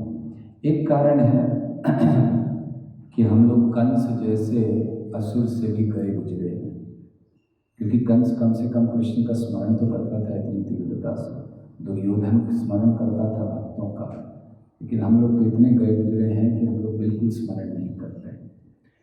प्रहलाद महाराज का वर्णन आता है कि प्रहलाद महाराज ने प्रार्थना की नरसिंह देव से कि ब्रह्मांड के जितने जीव हैं उनका उद्धार कर दीजिए, उनको ले जाइए धाम में, और नरसिंह देव ने कर दिया, तो पूरा ब्रह्मांड खाली हो गया। तो फिर हम लोग अभी तक कैसे बने हुए हैं? हम लोग किसी और ब्रह्मांड से आकर डाल दिए गए यहाँ पर, ठीक है, खाली हो गया और कमी नहीं है जीवों की, तो डाल दिया गया।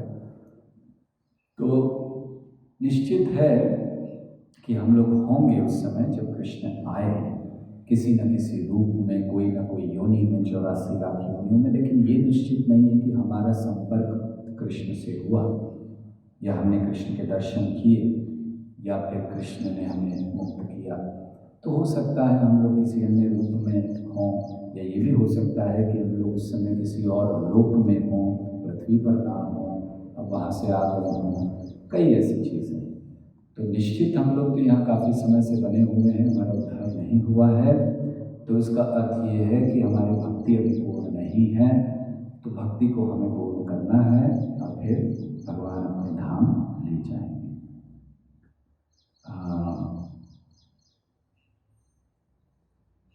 ISKCON ग्रेटर नोएडा के देवी दर्शन पिक्चर्स देख सकते हैं, यहाँ को देखते हैं, यहाँ से कोई देवी दर्शन जाते नहीं, ठीक है, प्रयास करेंगे देवी दर्शन फोटोज भेजने की, फेसबुक पर अपलोड कर देंगे, वहाँ से कोई देख सकते हैं। प्रश्न है, भगवान को भोग लगाने के लिए दीक्षित भक्त गुरुदेव का, प्रभुपाद का मंत्र बोलते हैं, मगर जो दीक्षित नहीं है वो कैसे भोग लगा सकते हैं? वो केवल प्रभुपाद का बोल रहे मंत्र प्रभुपाद के द्वारा लगा दें, क्योंकि प्रभुपाद जैसे ही हम ISKCON में आते हैं वो हम सब के लिए आदि शिक्षा गुरु हैं, पहले शिक्षा गुरु। तो इसलिए अगर हमारी दीक्षा नहीं हुई है, गुरु स्वीकार नहीं किया है, भोग लगाना है, तो प्रभुपाद के मंत्र बोलकर, और फिर आगे जो भी मंत्र महाप्रभु के या कृष्ण के लिए बोल रहे हैं उन मंत्रों को बोल सकते हैं, उसमें कोई गलती नहीं, ठीक है।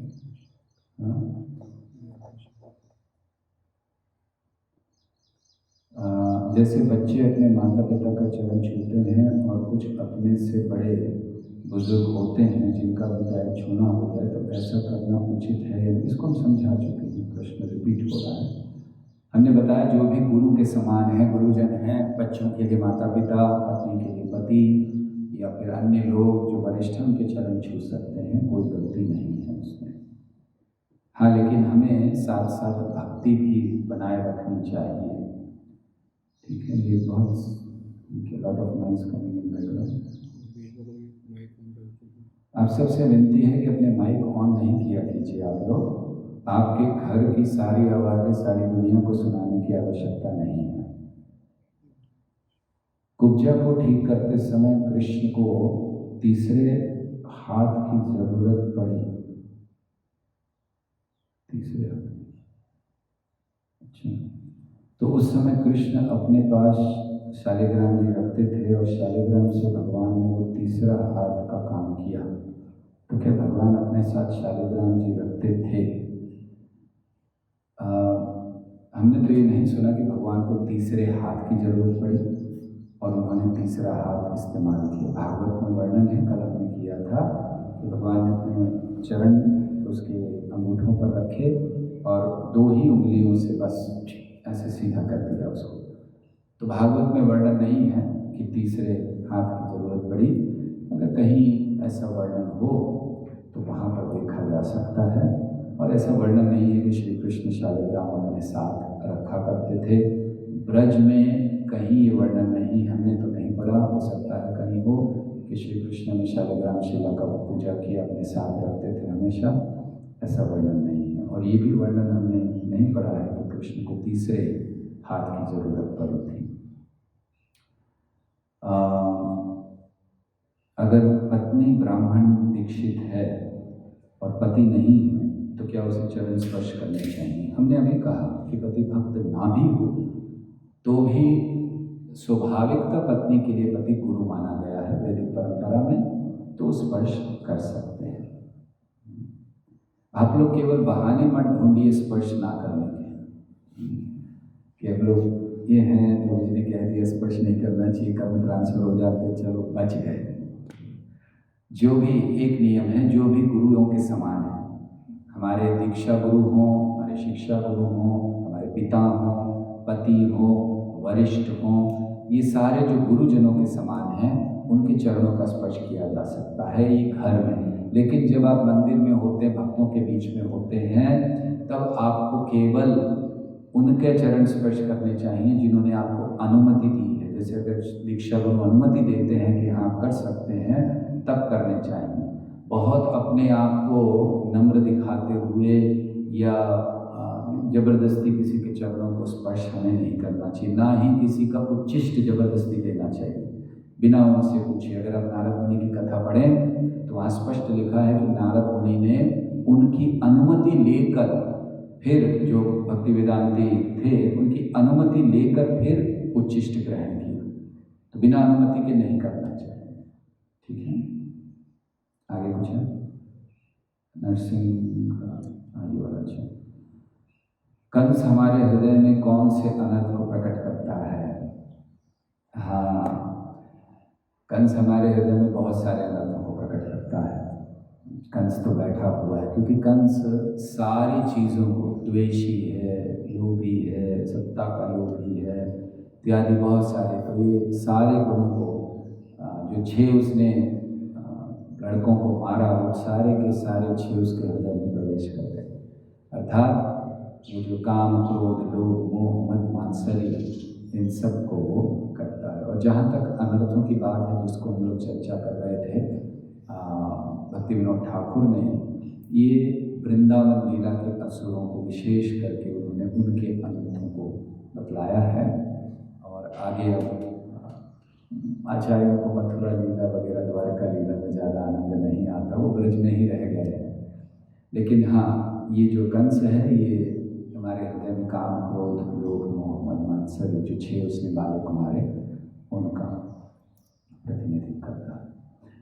नरसिंह चतुर्दशी वाले दर्शन का अगर पिक्चर्स दिए हो तो भेज दीजिए। ओके, ठीक है। बार-बार लिखा जा रहा है होस्ट के म्यूट ऑल, तो आप लोगों से ही प्रार्थना यहाँ से तो किया जाता है, लेकिन यहाँ से पता नहीं चलता है जब तक आवाज़ नहीं आती। आप लोग अपने अपने घरों में अपने माइक बंद रखा करिए कृपया, सब लोगों को तकलीफ हो रही है। एक व्यक्ति खोल देता है, उसको पता भी नहीं चलता है, उसके बच्चे की आवाज़ आ रही है, खाना बनाने की आवाज़ आ रही है, पता नहीं क्या क्या आवाज़ें आती रहती हैं और फिर ये स्पष्ट सुनाई नहीं देता है। तो आप सबसे विनती है कि कृपया ध्यान रखें। कर्म को ही पूजा कहा जाता है, तो क्या पूजा करना जरूरी है? अच्छे काम करने से ही भगवान खुश नहीं होंगे? निश्चित होंगे, क्यों नहीं होंगे। भगवान कभी नहीं चाहते कि हम बुरे काम करें, उससे वो प्रसन्न नहीं होते। तो कर्म को पूजा बनाना पहले चाहिए हमें। कर्म ही पूजा है, ये केवल कहना पूर्ण नहीं है। कोई भी कर्म पूजा नहीं हो सकता। एक हत्यारा हत्या करता है, प्रोफेशनल किलर है, उसका काम है हत्या करना, क्या वो उसके लिए पूजा है या उसको पूजा माना जाएगा? कोई चोरी करता है तो क्या उसको पूजा माना जाएगा? वो कहेगा मेरा कर्म है। एक कसाई है, वो जानवरों को मारता है, तो क्या वो पूजा है? हर कर्म पूजा नहीं होता, ये जान लीजिए। पूजा कब होता है? कर्म को पूजा बनाना चाहिए, वो भक्ति का मार्ग है। तो यहाँ आपका प्रश्न है कि कर्म करना ही बहुत है, पूजा करनी जरूरी है क्या? तो कर्म को भक्ति बनाइए, कर्म को पूजा बनाइए। कैसे बना सकते हैं? पूजा का अर्थ क्या होता है? जब कहा जाता है कर्म ही पूजा है, कौन भगवान है? जब व्यक्ति भगवान को केंद्र में नहीं रखता, वो कर्म ही पूजा कहता है, तो उसके लिए कौन भगवान है? वही भगवान है खुद, क्योंकि उसने निश्चय कर लिया कि मुझे ये कर्म करना है, वो भगवान हो गया। पूजा में भगवान चाहिए, पूजा करने की विधि चाहिए, आराध्य देव चाहिए, भक्त चाहिए और एक विधि चाहिए, उसको पूजा कहा जाता है। जब हम साधारण कर्म कर रहे हैं उसमें भगवान कौन है, विधि क्या है, भक्त कौन है? तो इसमें हमने ही सब निर्णय ले लिया, हम ही भक्त हैं, हम ही विधि हैं और हम ही भगवान हैं। पूजा कैसे हो गई? तो कर्म को पूजा बनाइए, अर्थात हर कर्म को कृष्ण से जोड़िए, निश्चित वो पूजा हो जाएगा। जैसे आप कोई भी कर्म कर रहे हैं भगवान की संतुष्टि के लिए, आचार्यों के बताए मार्ग पर शास्त्रों का पालन करते हुए जब कर्म किए जाते हैं तो वो हर कर्म पूजा है। अर्जुन के लिए युद्ध करना पूजा था। अर्जुन को नहीं कृष्ण ने कहा कि ये सब छोड़ो, तीर मत चलाओ, आओ जय जगदीश हरे। अर्जुन को उन्होंने कहा युद्ध करो, ये तुम्हारे लिए पूजा है। तो कर्म कब पूजा बनता है? जब वो कृष्ण की संतुष्टि के लिए आचार्यों के बताए हुए मार्ग पर चलते हुए शास्त्रों के अनुसार किया गया कर्म पूजा बनता है। लेकिन जहाँ कृष्ण नहीं है, केवल मैंने भूखों को खाना खिला दिया, मैंने कुछ कपड़े बांट दिए, क्या ये पूजा है? बिल्कुल नहीं, क्योंकि उसमें कृष्ण है ही नहीं, भगवान है ही नहीं, भक्ति का मार्ग नहीं। और पूजा क्या है? जब हम अच्छे कर्म करते भगवान की संतुष्टि के लिए, तो उनको धन्यवाद देने के लिए हम लोग जैसे आरती करते हैं, ये भगवान को अर्पण करना, ये भी कर्म है। ये मत सोचिए कि पूजा करना ये कोई कर्म नहीं है। कई लोगों में ये भ्रांति है, वो कहते हैं कि कुछ क्रिएटिव काम करो आप लोग, उनके लिए कुछ बना देना वही कर्म है। जब तक एक घर नहीं बनेगा वो कर्म नहीं है, जब तक कोई मेहनत नहीं होगी, भाग दौड़ नहीं होगी, गड्ढा नहीं खोदेंगे, कर्म नहीं। तो कर्म की परिभाषा समझिए। हमने अपने मन से कुछ कर्मों को बना लिया। देखिए कोरोना का समय कितना अच्छा समय है ये जानने के लिए, ये जो प्रश्न आपने किया कि लोगों को बहुत भागा दौड़ी नहीं करेंगे, भागेंगे नहीं, मेहनत नहीं करेंगे, कुछ नहीं हुआ। पिछले 40-50 दिनों से घर में बैठे हैं, कुछ हुआ? सब चल रहा है। बहुत थोड़ा चाहिए हमें इस जीवन में, लेकिन हमने अपनी आवश्यकताएं बढ़ा रखी हैं। ये नहीं होगा तो नहीं होगा, वो नहीं होगा तो नहीं होगा। सरकार ने भी केवल कृषि करने वालों और अन्य ऐसे थोड़ों को अनुमति दे रखी थी लॉकडाउन में भी। मतलब वो भी समझते हैं कि हमारे लिए ये ज़रूरी है और ज़्यादा मेहनत, इतनी बड़ी बड़ी इंडस्ट्रीज चलाने की कोई आवश्यकता नहीं। उग्र कर्म है सब। तो ये दिखा रहे भगवान इस लॉकडाउन के द्वारा, और लोग संतुष्ट हैं घरों में। देखिए ना एक्सीडेंट्स हो रहे हैं, सारे जितने लोग कितने मरते होंगे, हम लोग बड़ी बड़ी फिगर्स आ रहे हैं। कोरोना से भारत में 3000 लोग मर गए, लेकिन जब कोरोना नहीं था, लॉकडाउन नहीं था, रोज 3000 लोग एक्सीडेंट में मरते थे, वो बच गए, वो कोई नहीं देख रहा है। हम देख रहे 3000 लोग मर गए, हाय हाय भारत में क्या हो रहा है। अरे क्या हो रहा है?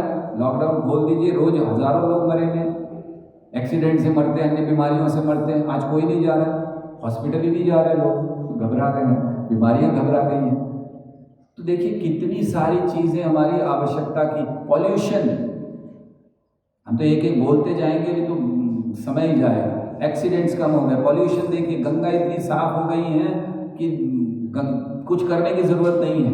बड़ी मेहनत हो गंगा साफ करने की, बड़ी परियोजना, हजारों करोड़ों रुपये खर्चा हो रहा है, कुछ करने की ज़रूरत नहीं, गंगा बड़ी साफ हो गई, यमुना साफ हो गई, पॉल्यूशन खत्म हो गया। दिल्ली में आप निकलिए, दिल्ली के नोएडा में पहले निकलते थे तो पता नहीं चलता था कोहरा है कि इतना सारा इंडस्ट्रियल पॉल्यूशन है। आज जाइए कितना साफ है, पक्षी बड़े प्रसन्न होकर घूम रहे हैं। तो इसीलिए हमने जिन चीज़ों को केवल कर्म बना लिया कि इसके बिना जीवन हो नहीं सकता, भगवान ने दिखा दिया कि सरल जीवन संभव है। आपके मन में केवल है कि नहीं हो सकता, हो सकता है, सुखी रह सकते हैं। तो इसीलिए कर्म वो है जो भगवान की संतुष्टि के लिए किया जाए, वो कर्म पूजा होगा, हर कर्म पूजा नहीं हो सकता।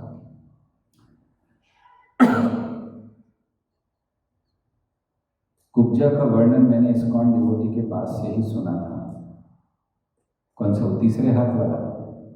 तो होगा, हमें नहीं पता, हमने नहीं कहीं सुना है।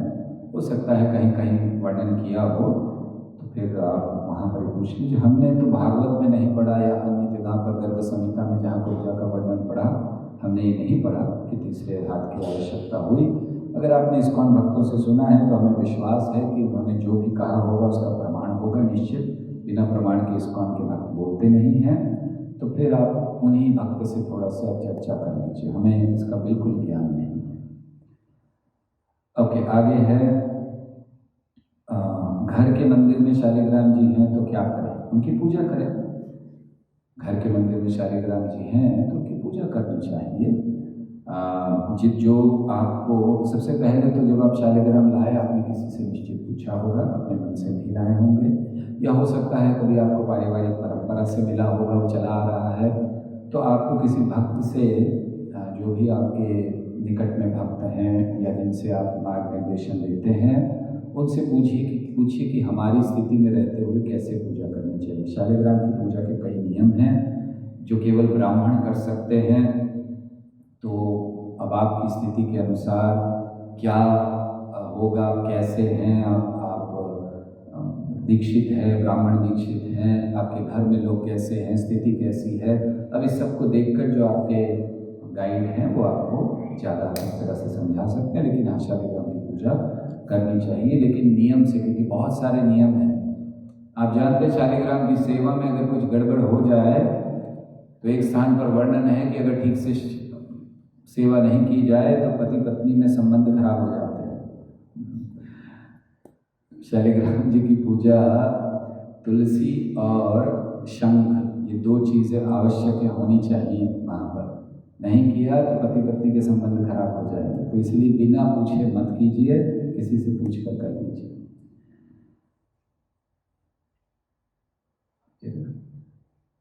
सुनिए सवाल जहाँ सुना तो नहीं पूछ सकते थे तो आपसे पूछे। हाँ, तो हमें पता नहीं, क्षमा चाहते हैं, आपने वो जो उसका पता नहीं, आप और किसी से, या तो हम प्रयास करेंगे तीसरे हाथ को ढूंढने का कृष्ण के और आपको बता देंगे। हमने नहीं सुन, तो पॉसिबल है क्योंकि आपने इस्कॉन में सुना है, तो हम ये मानते हैं कि वो सही प्रमाण होगा, कहीं किसी पुराण में वर्णन होगा, तो हमने सब नहीं पढ़ा है, इसलिए हमें नहीं पता। श्रील प्रभुपाद का वेकअप ऑडियो क्या हुआ? ऊपर लिंक भेजा हुआ है। तो ऊपर लिंक भेजा हुआ है, आप लोग कृपया डाउनलोड कर लीजिए। हार्ट में तो कृष्ण होते हैं, फिर कंस कैसे आ जाते हैं? त्रिधा 9 साल का, अच्छा 9 साल के कोई पूछ रहे हैं कि हार्ट में तो कृष्ण होते हैं, फिर कंस कैसे आ जाते हैं? भाग्यवान हो, आपके हार्ट में कृष्ण है, हम सबके हार्ट में कंस हैं। और आप बड़े होते होते भी कृष्ण को ही रखना, कंस को नहीं लाना। हम लोग भी जब छोटे थे आपकी तरह तो कृष्ण थे, फिर हम लोग बाहरी चीज़ों से प्रभावित हो गए और हमने कृष्ण को निकालकर कंस को बिठा लिया। हमें कंस अच्छे लगने लगे, कंस सुंदर लगने लगे, कंस आकर्षित लगने लगे, ऐसा लगने लगा कि कंस ही हमें बहुत आनंद देंगे, कृष्ण नहीं देंगे। तो जब हम आपकी उम्र के थे, हम लोगों के हृदय में, सबके हृदय में थे, फिर धीरे धीरे बड़े होते होते निकाल दिया। तो आपसे प्रार्थना है कि जैसे जैसे आप बड़े हो रहे हैं, आपको कंस को नहीं लाना चाहिए हृदय में, कृष्ण को ही रखना चाहिए। ये हम सबकी बहुत बड़ी गलती है और इसीलिए हम लोग सब कष्ट भोग रहे, दुख भोग रहे हैं कि हमने कृष्ण को निकाल कर कंस को बिठा दिया है। और अब हम प्रयास कर रहे हैं फिर से कंस को निकाल कर कृष्ण को लाने का। आप आशीर्वाद दीजिए हम सबको, आपके हृदय में जो कृष्ण है हमसे प्रार्थना कीजिए कि वो हमारे हृदय में भी आ जाए। ठीक है? हाँ, यहाँ कोई और प्रश्न है?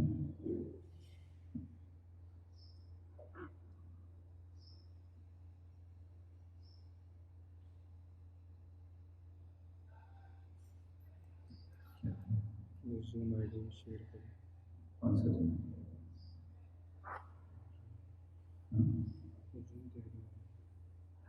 अच्छा, एक और प्रश्न है यहाँ पर क्या कृष्ण यशोदा से भी प्रकट हुए थे? हमने इसको विस्तार में कहा है, निश्चित यशोदा से प्रकट हुए थे। आप जहाँ कृष्ण के जन्म का वर्णन है अध्याय में 10वें स्कंद के, तो आप वो वीडियो हमारा क्लास का अपलोड हुआ है ऑलरेडी यूट्यूब पे, आप उसे देख लीजिए। उसमें हमने पहले ही बताया है कि कृष्ण दोनों जगह प्रकट हुए थे, देवकी से भी और यशोदा से भी, 2 कृष्ण आए थे। तो विस्तार में आप उसमें सुन सकते हैं। कृष्ण को भी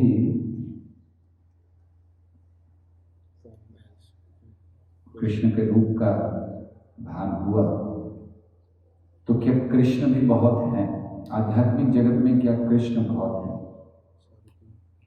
अच्छा, कृष्ण आपका कहना है कि कंस को 7 रुपये मुक्ति मिली, तो क्या कृष्ण भी बहुत हैं आध्यात्मिक जगत में? नहीं, कृष्ण एक ही है, लेकिन भगवान के जो वैकुंठ जगत है, तो वहाँ पर भगवान के कई असंख्य चतुर्भुज रूप हैं।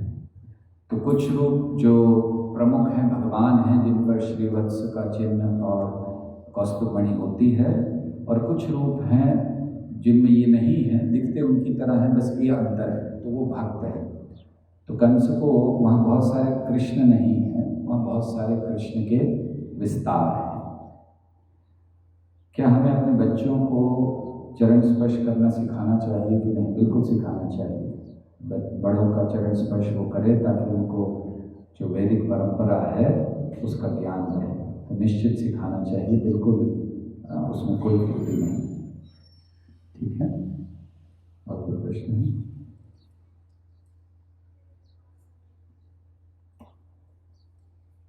आपने कहा लिंक भेजेगा, भेज देते, फिर से भेज देते। ये हमारे टेक्निकल लोग हैं, ये बड़े एक्सपर्ट हैं, तो भेज देते हैं, लेकिन आपको दिखाई नहीं देता है वैसा लिंक आता है। एक मिनट, प्रश्न था बीच में लास्ट में। अच्छा, फिर से भेज दीजिए। ठीक है, अभी लिंक फिर से भेजा जा रहा है, आप लोग डाउनलोड कर लीजिए। आखिरी प्रश्न है। यस, तो उन्हें मतलब जैसे उनके सामने जाके माफी मांगना तो थोड़ा सा हिम्मत होती नहीं है, सबसे अच्छा तरीका लगता है कि जाकर उनको पैर छू लें, और कुछ टाइम पे तो लगता भी है कि हाँ हमारा माफ कर दिया। तो आप उनके पैर उनके सामने जाकर नहीं छूओगे? नहीं, पैर जाकर छू लें तो थोड़ा सा शरणागति का भाव आ जाता है, और वैसे जाकर हाथ जोड़ के बोले तो थोड़ा बनावटी से लगता है। अच्छा, हाँ वो कर सकते, कोई बात नहीं। हाँ, जाएँ, और लेकिन वो भक्त अगर नहीं चाहें, महाप्रभु क्रोधित हो गए थे, महिला ने पकड़ा, तो और अपराध लग जाएगा आपको। अब दूर से प्रणाम कर सकते, चरणों को छूने की क्या जरूरत है? हमारे भी तो करते हैं ना, जाके दंडवत प्रणाम कीजिए पूरा, जैसे प्रहलाद महाराज अपने पिता को करते थे, पूर्ण दंडवत प्रणाम कीजिए और फिर उनसे कीजिए। तो ये भी तो नम्रता का लक्षण है। जरूरी नहीं है चरण स्पर्श करना, भक्तों में ये चरण स्पर्श करने की जो चीज़ है इसको कम करना चाहिए। महाप्रभु के उदाहरण से, प्रभुपाद के तात्पर्य से हम लोग सीखते हैं कि ये ठीक नहीं है। हमने कई मंदिरों में देखा है कि भक्त एक दूसरे के खेल में वो पाँव छू रहे हैं, चरण की धूल ले रहे हैं। ये सब हंसी मजाक नहीं बनाना चाहिए भक्ति के महत्वपूर्ण या गंभीर विषयों को।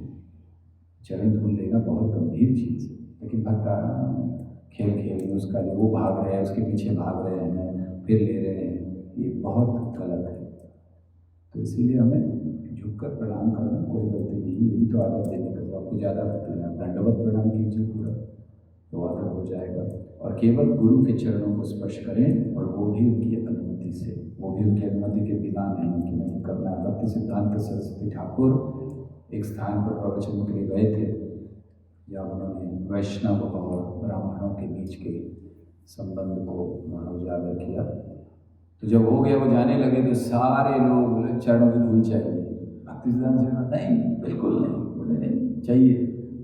तो फिर पुलिस वाले पूरे लगे हुए थे, सिक्योरिटी, क्योंकि उनको जाने नहीं दे रहे थे। फिर उन्होंने रिक्वेस्ट की कि भाई आप करिए, आपके चरणों को धोकर जल दीजिए, नहीं तो जाने नहीं देंगे। तो करना पड़ा भक्ति सिद्धांत सरस्वती ठाकुर को। तो वो कभी कभी ठीक है लेकिन वो कभी ऐसे, तो अगर गुरु अनुमति दें, गुरु की अनुमति हो, तो भी गुरु के भी चरणों को स्पर्श बिना अनुमति के नहीं करना चाहिए, और बाकी आपस में बिल्कुल नहीं करना चाहिए, दिखावा हो जाता है। ठीक है।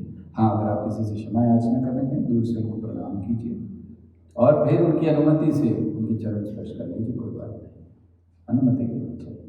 हो सकता है व्यक्ति को बहुत बुरा लग जाए कि क्यों मेरे चरण स्पर्श, इसके पाप लेकर कहाँ जाऊँगा मैं। हाँ जी। प्रभु, जैसे किसी ने प्रश्न पूछा कि बच्चों को चरण छूने सिखाना चाहिए, तो क्या उस मतलब वो पंचांग भी सिखा सकते हैं? क्योंकि चरण छूना वो सिखा देंगे, फिर हमारे पास वो आएंगे या कभी हम किसी प्रोग्राम में घर पे जाएंगे तो हमारा चरण छूने दौड़ेंगे, तो पंचांग भी सिखा सकते हैं? हाँ, दोनों सिखा सकते हैं। ज़्यादातर चरण छूने तो क्या होता है, पारिवारिक परंपराएं होती हैं, तो हाँ निश्चित भक्तों को आप पंचांग प्रणाम, भक्तों के बच्चों को पंचांग प्रणाम भी सिखा सकते हैं, जिससे जब उनके आपके दादाजी आएंगे या कोई और आएंगे बड़े आपके घर में जिन्होंने कभी भक्तों को देखा नहीं है और बच्चे आकर पंचांग प्रणाम करेंगे, वो तो बेचारे हवा में उड़ने लग जाएंगे कि क्या बात है, क्या सिखाया आपने बच्चों को। ठीक है, तो बहुत बहुत धन्यवाद। हरे कृष्णा कृष्णा कृष्णा हरे हरे, हरे राम राम राम हरे हरे। ग्रंथराज श्रीमद् भागवतम की जय, श्रील प्रभुपाद की जय, निताई गौर प्रेमानंद।